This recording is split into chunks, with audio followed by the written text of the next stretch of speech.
हरियाणा कांग्रेस के प्रदेश अध्यक्ष राव नरेंद्र ने रेवाड़ी दौरे के दौरान केंद्र की भाजपा सरकार पर तीखा हमला बोलते हुए कहा कि मोदी सरकार तानाशाही की प्रतीक बन चुकी है। उन्होंने कहा कि अब देश का युवा पूरी तरह जाग चुका है और दिल्ली के जंतर मंतर पर हुए प्रदर्शन इसकी सबसे बड़ी मिसाल है। उन्होंने दावा किया कि युवाओं के दबाव के चलते ही देश के शिक्षा मंत्री को इस्तीफा देना पड़ा। देश में प्रदेश में जो भारतीय जनता पार्टी की सरकार है, जो वायदे करके आई, कोई वायदा पूरा नहीं किया, ना युवा छात्रों किया, ना बेरोजगारों किया, ना किसान भाइयों का किया, तो लोग निराश है। और अभी हाल ही में जो घटना घटी नौजवानों के साथ जंतर मंतर के ऊपर, उससे पूरे देश के अंदर एक बड़ा संदेश है। और केंद्रीय शिक्षा मंत्री ने इस्तीफा भी देना पड़ा। नीट की परीक्षा आपके सामने कैंसिल हुई, 22 लाख विद्यार्थियों ने परीक्षा दी थी, करोड़ों परिवार इससे जुड़े हुए रहे, 21 से अधिक छात्रों छात्राओं ने आत्महत्या कर ली। बड़ा गंभीर विषय था। खुद हमारे नेता विपक्ष श्री राहुल गांधी जी ने प्रधानमंत्री आवास के सामने धरना देना पड़ा। उनके खुद दुर्व्यवहार किया गया उनके सामने, लोकसभा में उनको बोलने नहीं दिया जा रहा। तो ये सब चीज़ें कोई लोकतांत्रिक व्यवस्था नहीं, तानाशाही का प्रतीक है। जनता सब देख रही है।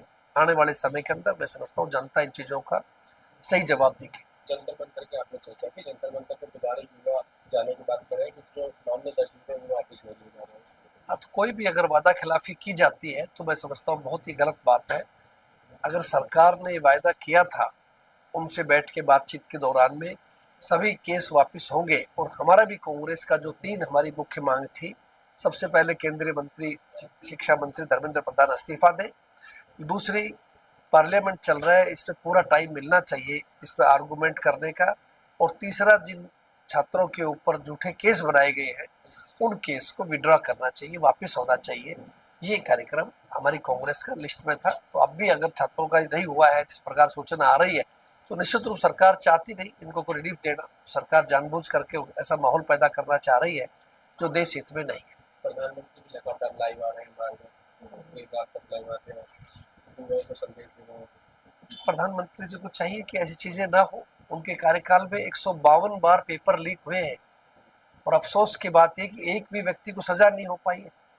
तो ये बात साबित करती है कि आपकी प्रशासनिक सिस्टम फेल हो चुका है पूरी तरह से। केवल आप सोशल मीडिया के माध्यम से कब तक लंबे समय तक लोगों को बेवकूफ़ बनाएंगे, कब तक गुमराह करेंगे। अब देश की जनता जागरूक हो चुकी है और खासतौर से युवा जो जैन जी कहलाते हैं सड़कों पे आ चुके हैं। तो सरकार को अंततः बात माननी पड़ेगी। वहीं कांग्रेस के प्रदेश अध्यक्ष का कहना है कि कांग्रेस लगातार जनता के मुद्दों को मजबूती से उठा रही है और आने वाले समय में जनता भाजपा सरकार को जवाब देगी। उन्होंने कहा कि युवाओं, किसानों और आम लोगों की आवाज को दबाने की कोशिश अब सफल नहीं होगी। इस दौरान कांग्रेस के कार्यक्रम से जुड़े पोस्टरों में पूर्व मंत्री कैप्टन अजय सिंह यादव और पूर्व विधायक चिरंजीव राव के फोटो नहीं होने के मुद्दे पर भी प्रदेश अध्यक्ष ने अपनी प्रतिक्रिया दी। कैप्टन साहब अजय सिंह जी हमारे इस इलाके के, न केवल इस इलाके के अपितु हरियाणा के वरिष्ठ नेता है कांग्रेस पार्टी के। राष्ट्रीय स्तर तक भी उनको जिम्मेदारी उनके पास रही है। रेवाड़ी से भी शायद 6 बार उनको मौका मिला, प्रदेश से मंत्री रूप में भी रहे। आदरणीय हमारे बड़े भाई समान है। सभी जिला अध्यक्षों, सभी कांग्रेस कार्यकर्ता, सभी का उनका सम्मान है और सभी से बैठ के हमारी बातचीत हुई है। कल शाम भी हुआ, आज भी हुआ है। सभी एक है इस मामले में, एक होकर चल रहे हैं और पार्टी को सबका लक्ष्य एक ही है कि कांग्रेस पार्टी को मजबूत बनाया जाए। बड़े बड़े होर्डिंग्स से जो फोटो हटी है, गलती है या क्या कुछ हो?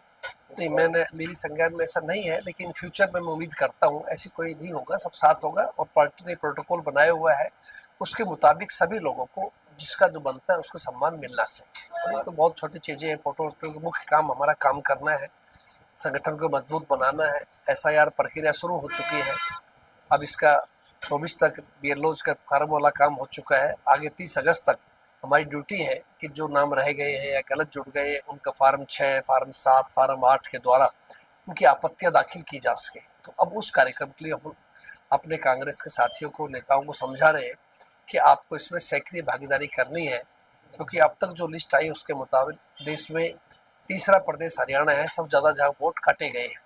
तो इसलिए हमारी ड्यूटी बनती है सही वोट नहीं करने चाहिए और गलत वोट नहीं जुड़ने चाहिए। ये भी हम साथियों से डिस्कस कर रहे हैं। इसी बीच बैठक स्थल के एक कमरे के अंदर कांग्रेस नेताओं के बीच आपसी बहस और नोकझोंक का एक वीडियो भी सोशल मीडिया पर वायरल हो रहा है, जिसे लेकर राजनीतिक गलियारों में चर्चाओं का दौर जारी है। हालांकि पार्टी की ओर से इस वायरल वीडियो पर अभी तक कोई आधिकारिक प्रतिक्रिया सामने नहीं आई है। रेवाड़ी से महेंद्र भारती, पंजाब केसरी टीवी। हमसे जुड़े रहने के लिए हमारे YouTube चैनल को सब्सक्राइब करें और नई वीडियो की नोटिफिकेशन के लिए बेल आइकॉन को दबाएं। अगर आप ये वीडियो Facebook पर देख रहे हैं तो लाइक जरूर करें और ज्यादा से ज्यादा शेयर करें। धन्यवाद।